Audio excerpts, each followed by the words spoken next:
Yo, okay. Can't notice anything in the background. Only my Hurley, my steam cleaner, and my lovely cushion. Oh, anyhow, I felt it's time to do. I'm only after getting in from what's called Storm Agnes. Uh, my dear friend Paddy Curran gave me a lift over to Newbridge to pick up my medication, but I felt it's time to do, because I was just talking to a gentleman about OCD and intrusive thoughts and the difference between that and OCD in itself, as having things in particular order, etc. Even though um,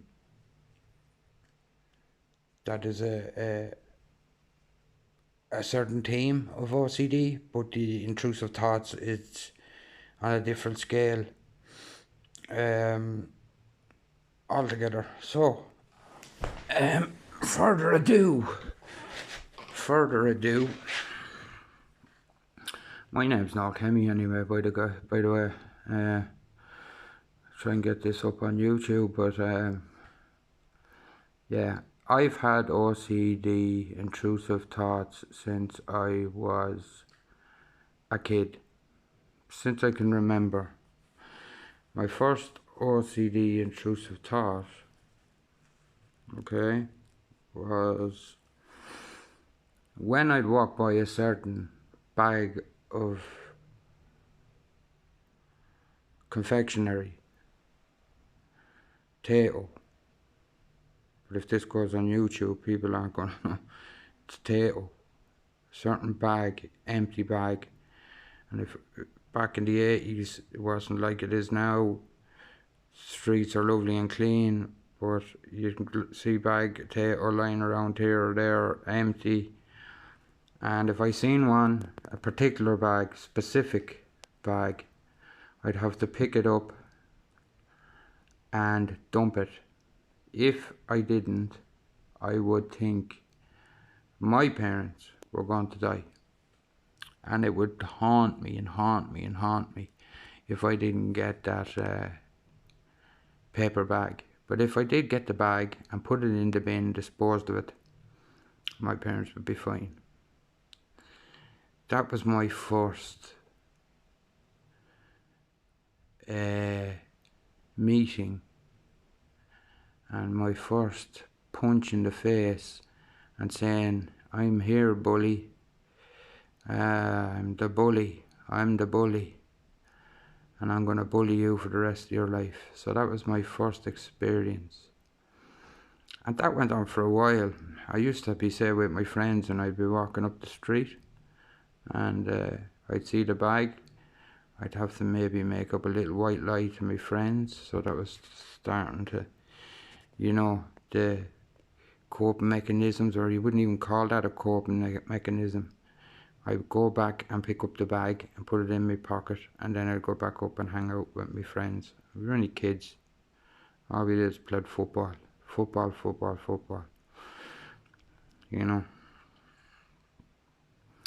And then I noticed, I thought it was just a phase I was going through as a young person, that most young people go through these kinds of things.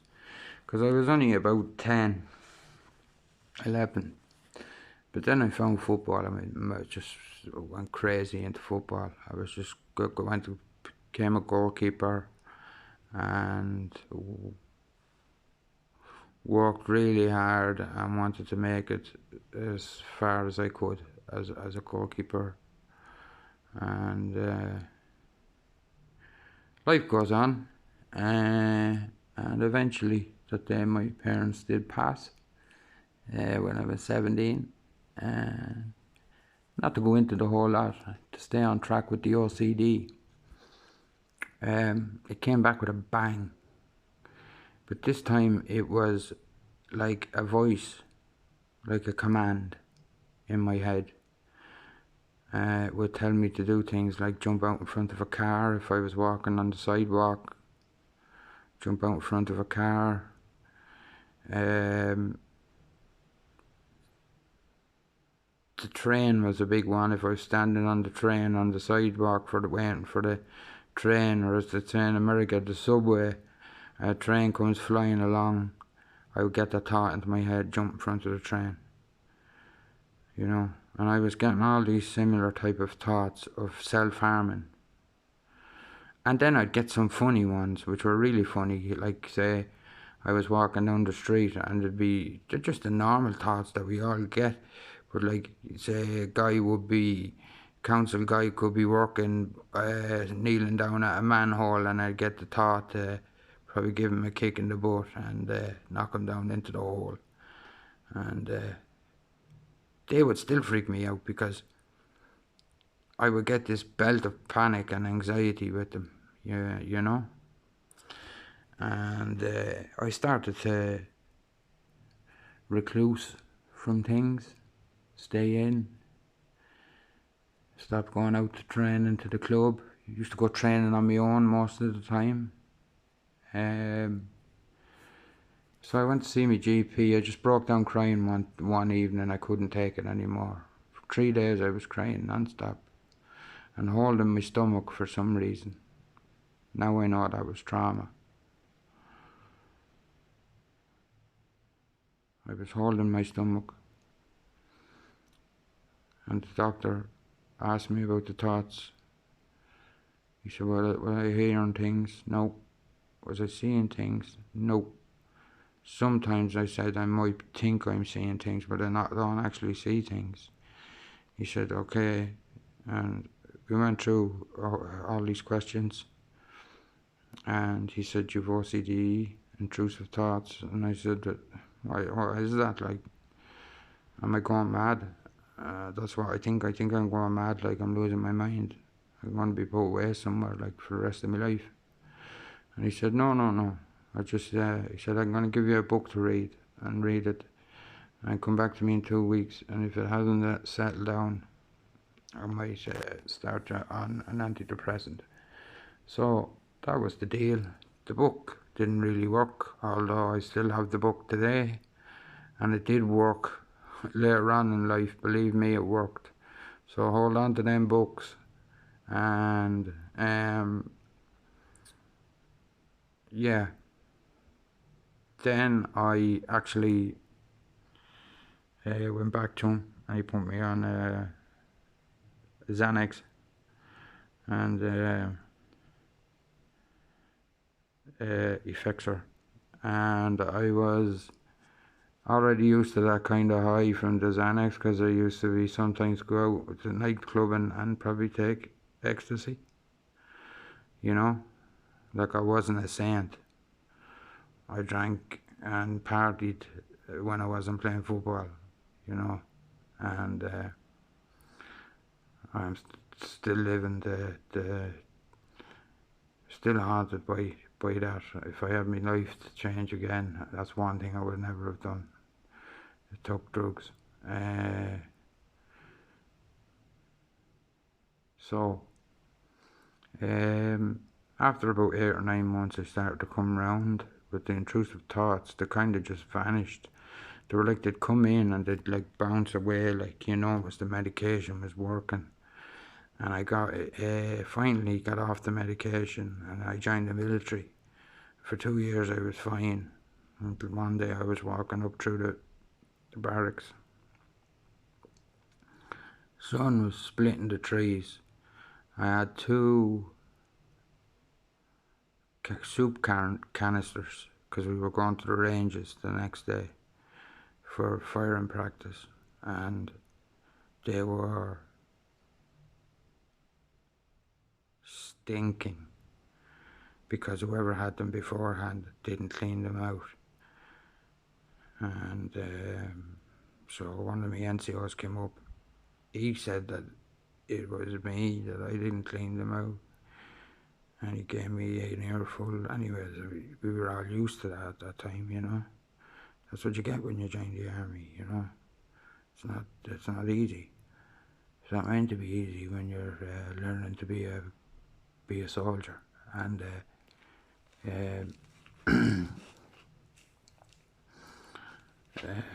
trying to move up the ranks, like, you know. And then what happened was, yeah, that was fine anyway. And I was cleaning out the soup burns, and then this voice came back in my head. I was thinking, actually, oh, this is great, I don't even mind cleaning these out. I'm actually like going to be going for a mortgage now soon with my girlfriend at the time, and my daughter, who was 3 or 4.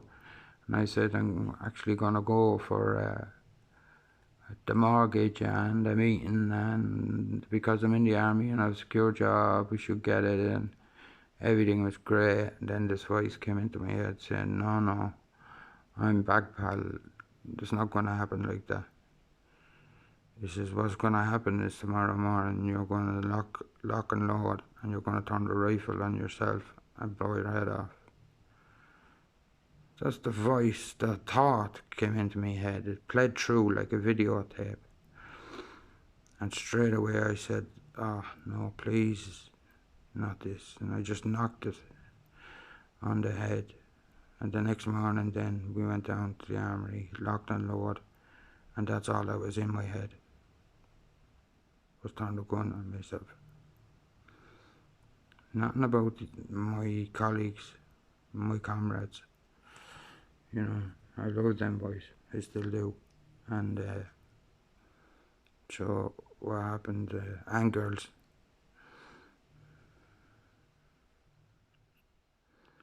And what happened was, I sat with it for a week and hoped it passed. It didn't. A hard thing to do back in 1990 was to go to an NCO who was hard military drill sergeant and tell him that this is what's happening. He sent me down on the bed and he said to me, his family member or something had mental health issues, fair play and whatever, so he sent me down to a psych. That psych put me on Valium. The next morning I was down on the ranges. I couldn't miss the target. My hands were that steady. But I kept going back every week to see the psych, and the psych was old school. But then I went in and I seen a new military psych woman. She said to me, she asked me a lot of questions about I miss my family and all that type of thing, and my parents when they were young, and how did it affect me, and basically opened up the can of worms. And she said, we're going to put you on medical discharge because you cannot be losing live rounds when you're having those thoughts. So I said, okay, bollocks. Sorry for using bad language, but my career in the military was gone because of this OCD. Okay. I loved being a soldier. I loved everything about it. And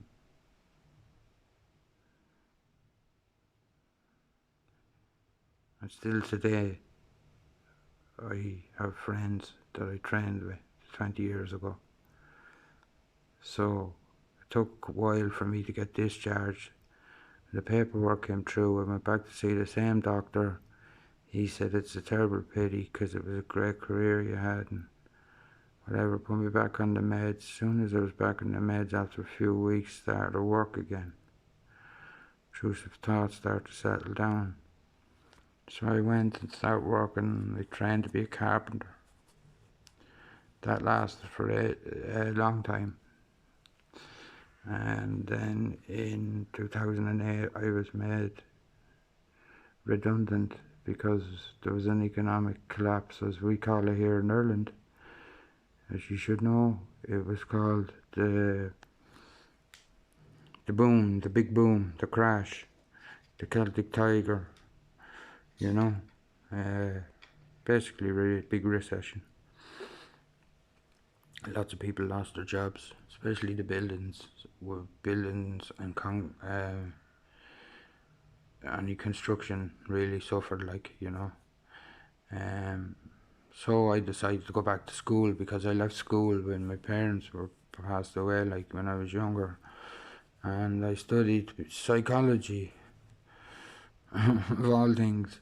But I went in just to see what it was like, but I found everything was awesome, around psychology and psychiatry. I didn't really have a feel for any business studies or any of that type of thing. So I got stuck into it slowly. I had a brilliant tutor, Grania. Murray, there's some tutors there's loads of them. All the gang over there, that 2010, 11, 12. We met Mick and a good few friends of mine. And yeah, I was wide open then about my OCD. I'd have no problem telling people about it. Really, no problem telling people about it. And people were going, no way. How like, you wouldn't even notice that you have mental health problems, because you're just talkative and confident and whatever. That's the ego. It's the mask. You know. But when the OCD episodes came, I'd curl up in a corner. I wasn't the big man anymore, or the great lad. Still the same type of thoughts. And then I was fine for a while, and then I got into college, Trinity College, and done 11-7. And a family member got unwell, so I had to take time out to look after them, which I did. And then afterwards, I wound up having another crash with the OCD, and this time it was hurt others and myself. It was like push people, or if it was on a bus, it'd be like if I was sitting on the bus and somebody sitting in front of me, okay, and all you can see is the chair, maybe see their hair or their ponytail or whatever. I could get a thought in my head that pull their hair, like crazy thoughts, and I'd never do it because I was told that people with OCD, intrusive thoughts, are the kindest people on the planet, and that's why they get worked up about all them thoughts. That's why they go, oh my God, Like I've often said it to me mates, and my mates says, sure, we all get them thoughts. And I said, but did you ever get ones about harming yourself? And then they go, no, not that far. So, yeah, look, when you're stuck with somebody who's like a bully, like OCD, in your head, after I'm 45 now, right? This happened at 17 when I was diagnosed. You get to know it. And now it's just like an old friend who calls. I don't like him, I don't like his company, but he's like a cousin, so I have to kind of put up with him. We all have a family member relation that does our head in, but on days like christenings and weddings and all, we just have to put up with them for the day, It's like that with me OCD. It's like a bully, and the themes are still the same. Self-harm, harm others, the self-harm one is basically, but the crazy themes are like jumping in front of a bus, jumping in front of a train, commands hurting others, like grabbing people or anything like that, Then I used to always get false memory, OCD, which was I could drive home with my friend. He'd be driving, the two of us. And when I got home, I'd have to ring him and say, we didn't hit anyone on the way home, did we? And still today I do get it. Like, I do have to ring places and double check stuff. So it's called the doubting disease in France. So like, you doubt stuff and then you have to get reassured. Like this morning I went to get my script, and like I was saying to the doctor, I rang the chemist before leaving the doctor's just to make sure that the script was over there. You get me. Instead of just trusting the flow of life, like, you know. Um, but I'm in recovery. I'm doing okay. I'm also in recovery from addiction, so I'm on a methadone program. And there's nothing I don't know about OCD, and I'm not boasting. I mean that humbly. I'm so humble about it. I really believe that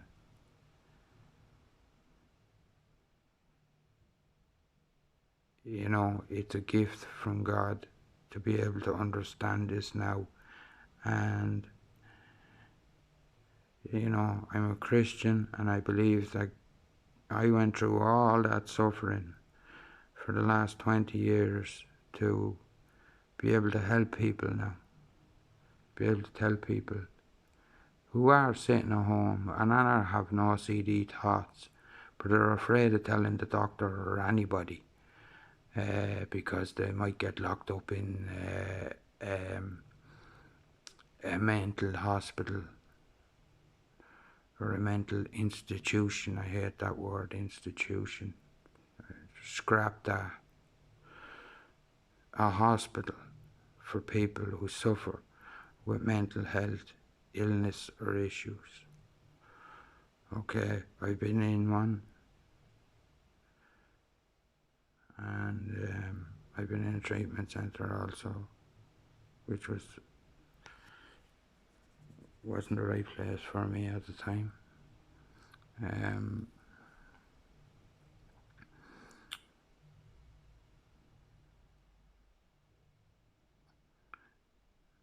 So the whole point of this video really is, if there's any young person out there suffering, or any person in general who's suffering with these thoughts, or getting commands, or hearing little voices in your head telling you to do this, doing that, doing the other, and it's affecting your life, or it's stopping you from going out,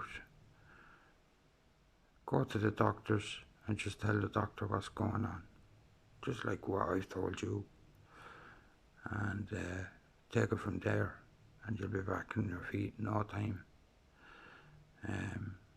So that's really my first OCD video. I plan on doing a lot more OCD videos about teams, about techniques, about coping mechanisms, about like false memory, OCD, and the types, all different types of OCD there is. And so the next time you hear any of your friends at school or whatever going, I'm so OCD, say, I hope you're not, because if you are,